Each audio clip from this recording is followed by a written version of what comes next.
Versikulo 1 ngadto sa 8.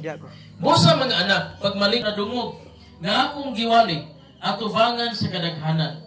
Aron ini itudlo usab nila sa uban. Pakikambit sa mga pag-antos, ingon nga mayo sundalo ni Kristo Jesus. Gusto sa usa ka sundalo nga mahimuot ang iyang labaw. Busa dili siya mag-apil-apil sa kalihukan nga walay labot sa iyang pagkasundalo. Ang usa-usab ka magdudula nga moapil sa lumba, dili gantihan kung dili mosubay sa mga lagda.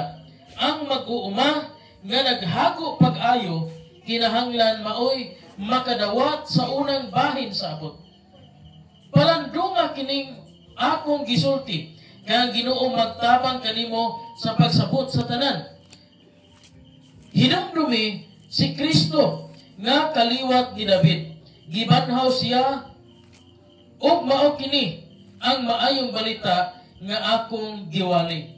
Dalay ko ng Dios, yagyo na ko ang tanan sa pagduko sa ulog, sa pag-iyong sa mga mata, sa dili pa kita magsugod, mag-ampo ta diha sa Ginoo.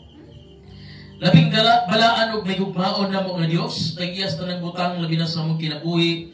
Ginoo nagpasalamat kami dako nga kanimo sa imong paghatag kanamo og higayon. Nga diin makasulti na usab sa imong mensahe ug makadungog sa imong pulong.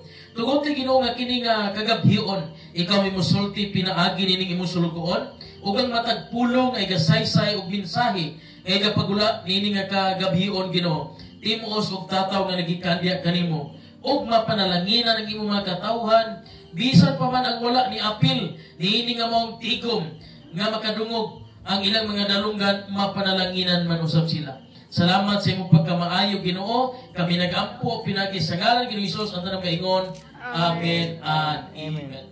Now, sa dili pa ko motandog sa teksto, tugot ako maigsuon nga tuon nga tandugon ang mensahe sa awit. Ang mensahe sa awit naghisgot siya may tungod sa ngalan ni Ginoong Hesus. Ningon siya sa ngalan mo may kadaugan, sa ngalan mo may kabag-uhan, sa ngalan mo may kaayuhan.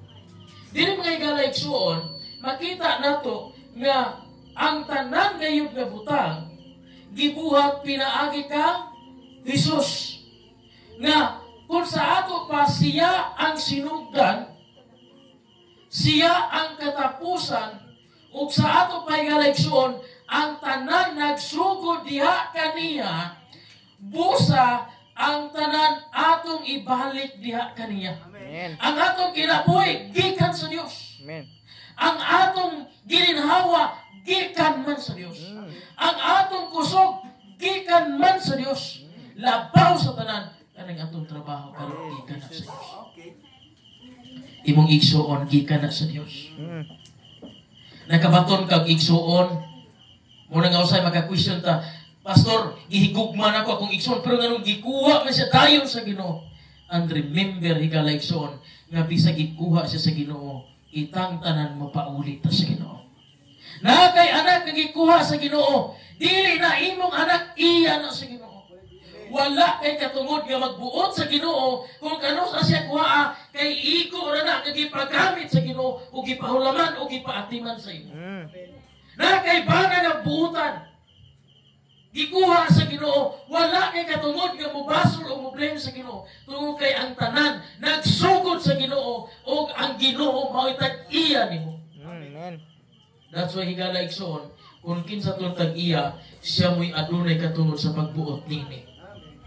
Kung gituuhan nato nga siya mo'y tag-iya sa tanan nga butang, tanan nga anaan nato, atong asawa, atong bana, atong mga anak, kung atong gituuhan nga iya ni sa Ginoo, nagtuguti nga mubalik kini ngadto sa Ginoo. Amen. Ay pagpagulpon, Lord, nagampo pa ko, nga maukay pa to, Lord, pero nga nung mo magikuha sa ako.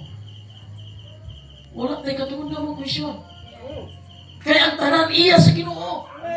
Bisan ikaw pwede ka kuhaon karon sa Ginoo. But remember, hukman ka sa Ginoo, sumala sa imong pagkinabuhi. Kung giunsa nimo pagkinabuhi, iili nga kaliputan. Kanang musahi gala igsuon, maayo ra kay nga musayaw sa disco. Maayo ra kay tang musayaw sa TikTok. Maayo ra kaayo ta nga mulwali sa panimalay ka na magyaw-yaw ta nga dagang trabahoon. Pero ako man sige ani, si Paro na trabaho. Pero ako ra giprin makitaan, si Paro dili man madlungon. Pero ako di mo ko pwede maguyab-uyab. Si ate pwede man maguyab-uyab lagi. Pero ako dili man pwede. You are complaining because you don't know what is life. We need to remember ang atong ginabuhi iyan ni Ginoo. Wala tayo atuwa diri. Amen? That's why the Apostle Paul, if we're going to touch our topic, according to the Bible, in the book of 2 Timothy chapter 2 verse 1, busa, anak, pagmaligon, pinaagi sa grasya, nga nabatunan nato diha kang Kristo Jesus.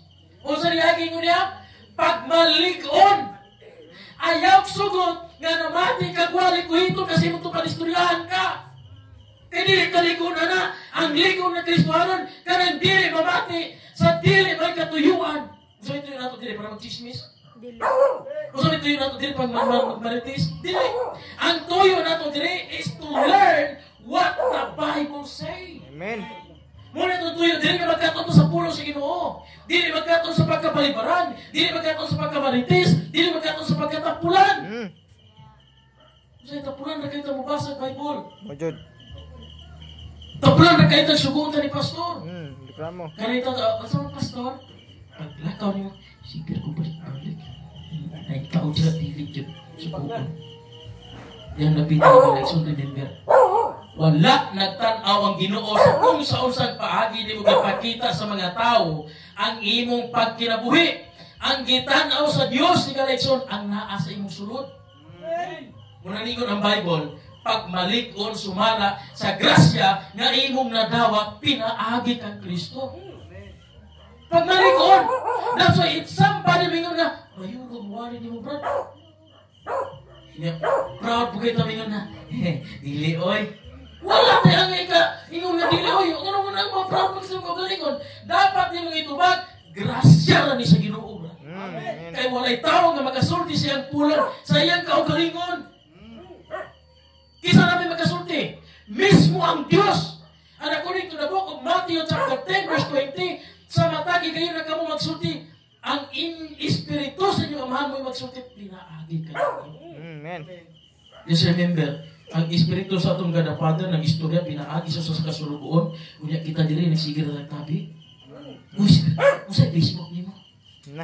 Mutsatra ko ni mo niya, ha? Unsa naman na? Unya, ang God the Father, nag-istorya ng diri. Siguro kung out of control ng God the Father, basing malabay ang tag-atis. Why? Bible kilabay, Kaya usay, makaingon ta ba? Nagtuutag ang diapil, nato diri. Para makita sa pulong si Ginoo. Usay, kay gusto nito natin gusto nga makita. Kaya itong na-miss na ko siya.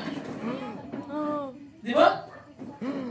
Kaya, dili ko mahimutan. Tanawa? Mahimutan? Muna pagbati sa kalibutan. And remember, yung Apostol Pablo, sa versikulo 2, itugyan sa mga tao nga kasaligan ang imong nadungog nga akong giwali at ubangan sa kadaghanan aron kini itudlo usab nila sa uban. Ang pangutana diri karon, pila man ka kabugnato diri ang kasaligan. Sure ba ka kita nga kining atong isultihan sa pulo sa Ginoo karon nga atong nadungog kasaligan ni sila? Manapi po ni sila sa uban? Amen. Sure ba ka nga itong mga tao nga nakadungog aning awali, manapi po sa uban? Dili ba ka mingon nga ito nga, biwali ng pastor yan, pero ano, kumpiyansa na. Pastor na. Project Boy. Di ba? Iman inyo higala iso. Ang tanang butang iya sa Ginoo. Amen. Walay tao sa gikaingon ko na nga makasulti sa mga maing butang sa iyang kaugalingon. Kung dili mismo ang Diyos. Amen. Amen? Kung sa gingon diri, itugyan sa mga tao nga kasaligan. That's why I'm just thinking, while preaching here in front of you mga higala igsoon, nagtuo ko, nakasaligan mo tanan.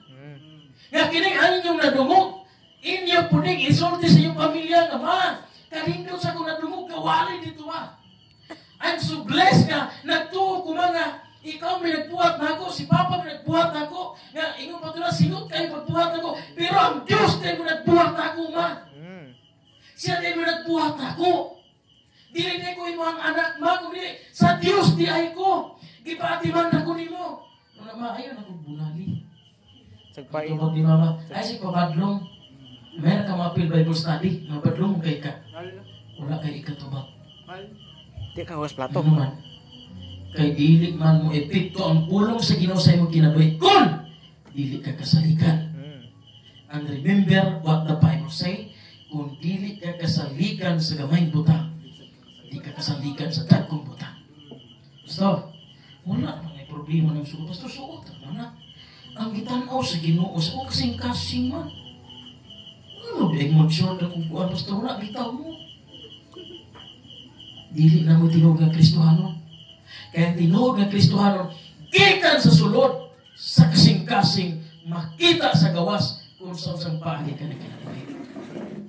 Di ba ka pwede yung Kristohanon ko kaya magsimba ko? Magsipit ka Bible? Dili mo na mo basihan sa pagka-Kristohanon? Dili na mo basihan na ito may kasalikan ta sa pulong sa Ginoo kaya musimba kita. Ang tinuod ng kasalikan, katong mga tao nagbatinodanon. So, ganahan ko dito gusto. Dili mga adlong. Pag gusto ko laag gusto. Galay short. Timan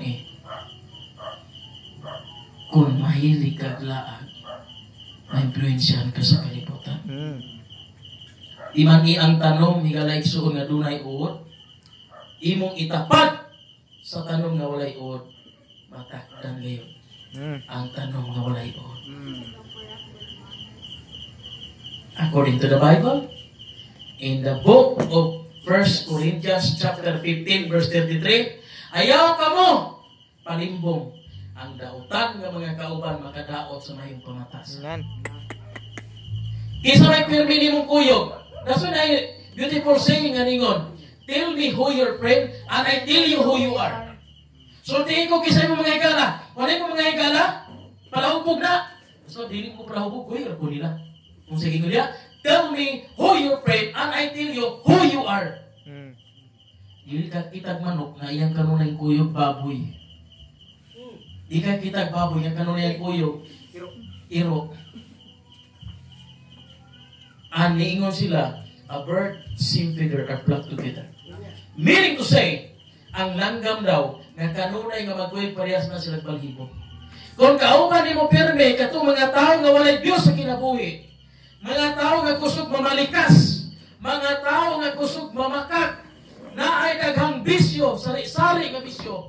Nga ikaw niyo ka, sila naman to pastor, ako dili man, pero sila imong kauban, apil ka diha. Parte ka anak nga grupo. Kaya ang tinuod nga Kristohanon, kuyog sa mga Kristohanon. Amen. Amen. Kung sa may tawag ni mo anang tao nga, Kristohanon daw siya, musimba siya, pero kuyog po sa mga dili magtotoo. Makihalubilo po sa mga dili magtotoo. Ha? Karnal. Mo na ka ng viral nga, imbis ang hearing mo tukob sa ilaga, magduwa-duwa na hinoon sila. Mura na tagkita ng mga Kristohanon, instead manangyaw to sa mga unbeliever, mukuyog na hinoong tao kasa tadada. Pastor, wala na mag-uning intention, Pastor, kung kuyog na. Pero wala gani ka kasangyaw. Wala kay balo, ugma, namatay na siya. Nihilak-hilak na yung ka. Lord, nung namatay ba siya, Lord, buutan kayo ni sa una, pero sige na yung mag-away. Sige na, dilibakay sa buhit pa. Ay, sa akin sila. O, sila ayo. Ingon ang Biblia, sa versikulo 3, pakig-ambit sa mga pag-antos, ingon nga mayong sundalo ni Kristo Jesus. Amen. O sa may bulato sa sundalo? Ang bulato sa sundalo is to fight a good fight. Makig-away sa maayong pagpakig-away. Pero ang giingon nila, pakig-ambit sa mga pag-antos, ingon nga mayong sundalo ni Kristo Jesus. We're not talking about religion, but we're talking about as a soldier of God. Kung nagdalaga ni ka nagbasa ng Biblia, wala ni bahin sa imong relihiyon o sa imong denominasyon. Ang bahin nga angay nato nga hinuktukan o pagatun-an diri galigsoon kung sa unsang paagi nato gina-apply sa itong kinabuhi ang pulong sa Diyos. Ningon sa diri, pagigambit sa mga pag-antos, ingon nga may sundalo ni Kristo Jesus. Sa versikulo 4, gusto sa usa ka sundalo nga mahimuot ang iyang labaw busa, dili siya mag-apil-apil sa kalihukan nga walay labot sa iyang pagkasundalo. Kung kita mga sundalo ni Kristo, wala tay labot anang laglaag diha, wala tay labot anang ingon pa to nila musuroy lang para malingaw. Yan. Dili pa ba inap ang atong kalipay na sa Ginoo? And the Bible say nga ang tanan nga kalipay naa sa Ginoo. Pastor, malingaw man jud ko ug matukog plaza, pastor. Malingaw man jud ko matukog GS, pastor. Malingaw man ko kuis ko mga klase pag milk tea. Nganong dili ka malipayon? Nganong gusto ka nga mulakaw? Nganong mulaag jud ka kay dili ka malipayon? Ug nganong dili ka malipayon kay wala si Hesus sa imong kasing-kasing. O kay wala si Hesus sa imong kasing-kasing, wala kay katagbawan. Wala katagbawan. Unsa may katagbawan ipasabot nimo, pastor?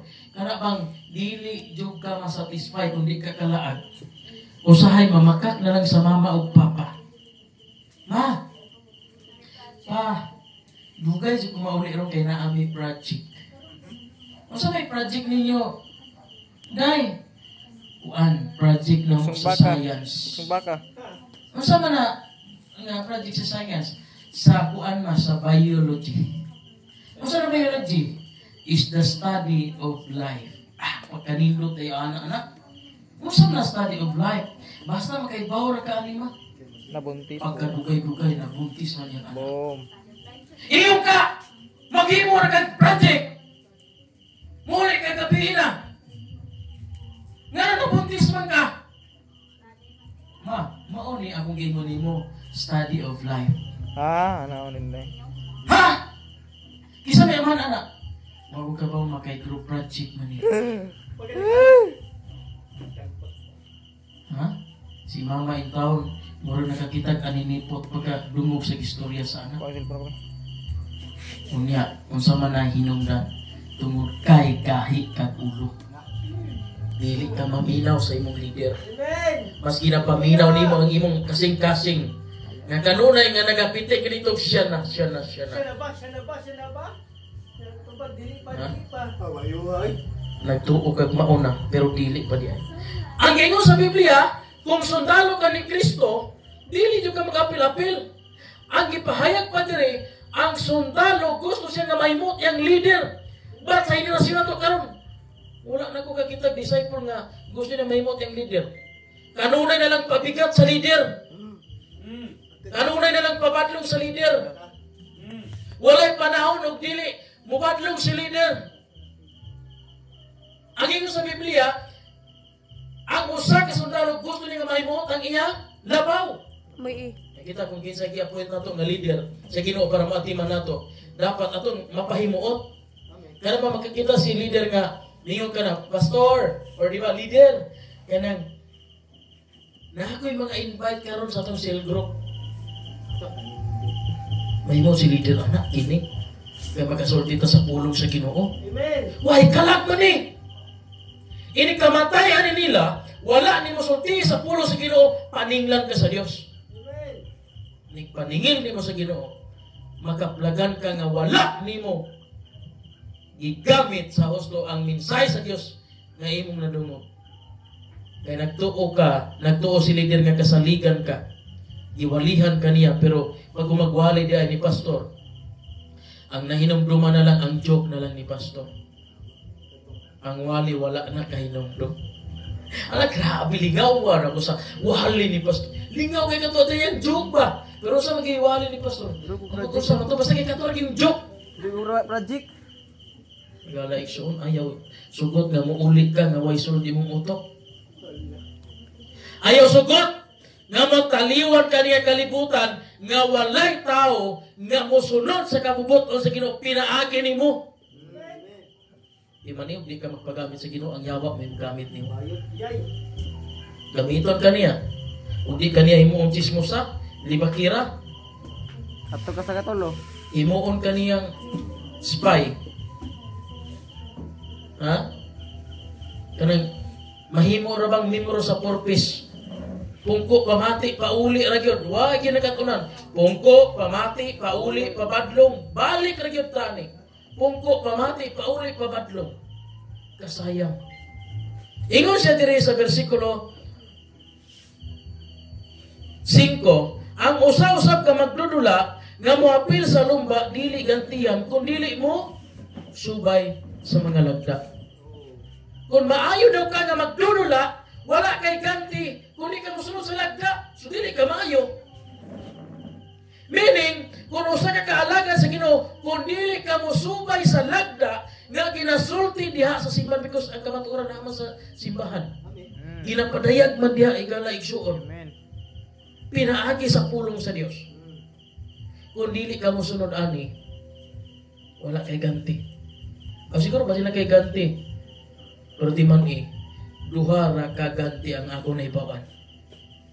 It's either mo adto ka sa kinabuhi nga walay katapusan or mo adto ka sa kalayo sa impyerno nga walay katapusan. Nga nag-ingon ang Biblia sa Mateo Kapitulo 13 versikulo 42. Itambok sila ngadto sa linaw nga kalayo.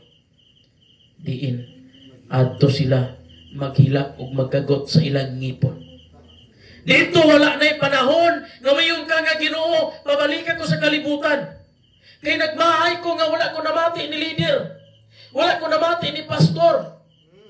Nagmahay ko, Lord, nga sige kong simba, pero wala nakita sa kong kinabuhi. Mura kag naligo ba nga way sabon-sabon, bulingit ra gihapon pag-una. Nga kanunay kang ipapamati sa pulong sa Ginoo, pero wala epekto sa imong kinabuhi. Ang gingon sa Biblia, nga ang usa ka magdudula, dapat musubay sa hustong lagda. Kita ka mga alagad sa Ginoo, mura gitawag ta Kristohanon, kay nagpuyo si Kristo kasing-kasing. Pero kung wala ka ni nagpuyo si Kristo kasing-kasing, basig wala ka gi Kristohan. Muna nga kita, inampingon ta. Magbuhat ta sa kabubuton. Do not love your job. Ay gugmay mong trabaho. Part-time ra na. Ang full-time dapat na itong nabuhaton ang pagsangyo sa pulong sa Ginoo. Tanawa ang taong dato og si Lazaro. Sa dihang namatay ang taong dato, dito siya sa impyerno. Naghilak siya. Nagpanawag siya ni Abraham nga nagingon, Amang Abraham, suguha si Lazaro. Ngay patuslo ang iyong tumoy sa tudlo. Sa tubig aron ipatulos kung dila kay pertinita diri. Unsa giingon ni Abraham? Nahumana. Dito pagkas kalibutan na tagamtam nimo ang kaharuhay. Sigar kaglaag nito kuyo sa mga higala. Lipay-lipay uban sa mga babae ug lalaki. Pankaron, dunay bungaw nga nag-ulang kanato. Walay nakaanha diya nga makaanhi diri. Ug walay nakaanhi diri nga makaanha diya. Unsa giingon sa taong dato, Amahang Abraham, kung mahimo, papaulia si Lazaro dito sa kalibutan. Kay naa pa ko'y igsuon dito, Amahang Abraham, nga nagbuhat po sa sama nga akong gibuhat. Dili ko gusto nga maimpirno sila. Unsa giingon ni Abraham? Tuwa na si Moises dito sa kalibutan o ang mga propeta. Kung dili sila maminaw sa mga nagwali dito sa kalibutan, bisan pag naay mo pauli diri, gikan sa langit, padulong ato sa yuta, aron mo sulti nila, dili gihapon sila maluwas. O na, kung nadungog ni magmensahe sa Ginoo, this is the good time nga imong hinuklugan pag-ayo ang imong kinabuhi. In the book of Isaiah chapter 55, nag-ingon ang Biblia higala igsuon nga dangop sa Ginoo. The book of Isaiah chapter 55 verse 6. Dangop sa Ginoo samtang may panahon pa. Sangpitan ninyo siya samtang siya duol pa. Karon sa man ang panahon. This is the good time. Karon ang adlaw, karon nga panahon, ang gusto sa Ginoo nga maninuod ka sa iya ha. Tinuod siya. Ayaw duwa-duwai. Ayaw saput-saputi. Tinuod ang pagpangalaga sa Ginoo. Kay basin maabot ang panahon nga moabot na si Mister kamatayon sa imong kinabuhi. Wala na unya kay panahon. Usahay ra ba? Dili na ba mahadlok ang tao nga manlibong higala igsuon? Ha? Kasi maparehas unya ta ato ni usa ka istorya ni Juan nga nakakita siya og ang si Mister kamatayon ni adto sa iyaha. Nagdalag listahan ba? Ang listahan dito nga, o Juan, nako'y lista diri. Sa tanan nga mamatay, ikaw may number 1 sa kong lista. Pero tingkol ba, ani Juan, mamatay na gyud kuron. Asa, kuan usa man mga pisa ta. Ingnan niya si Mr. Kamatayan, mga pisa ta. Karon, si Mr. Kamatayan, nangapipon, ngapi sila, inom sila kape. Inom sila kape. Nya, maro magay si Juan. Ingon si Juan, gibutangan niya pang pagkatulog dito ang kape. Nakatulog. Ang iyang pangalan nga number 1, giusap niya sa gibutang niya sa pinakaulahi. Para madugay-dugay. Pagmata na niyo, Mr. Kamatayan, ginamanon niya si Juan. Salamat kay pagkabot aron na nimo. So, karon nausap ako muna-una.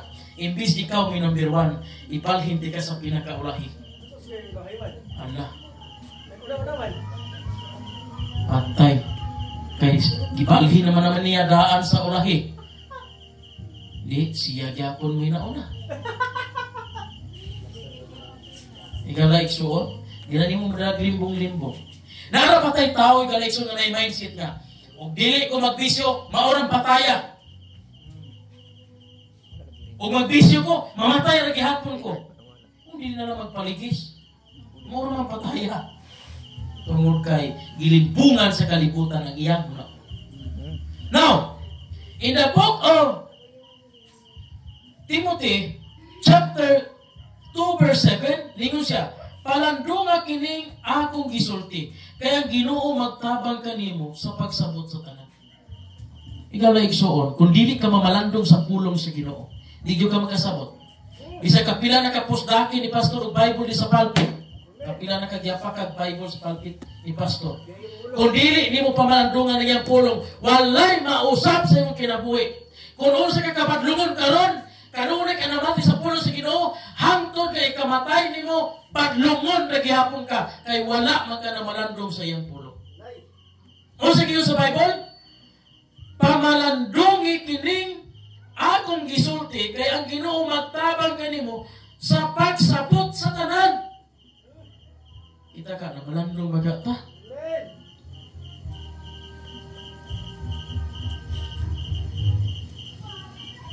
Tarayon na.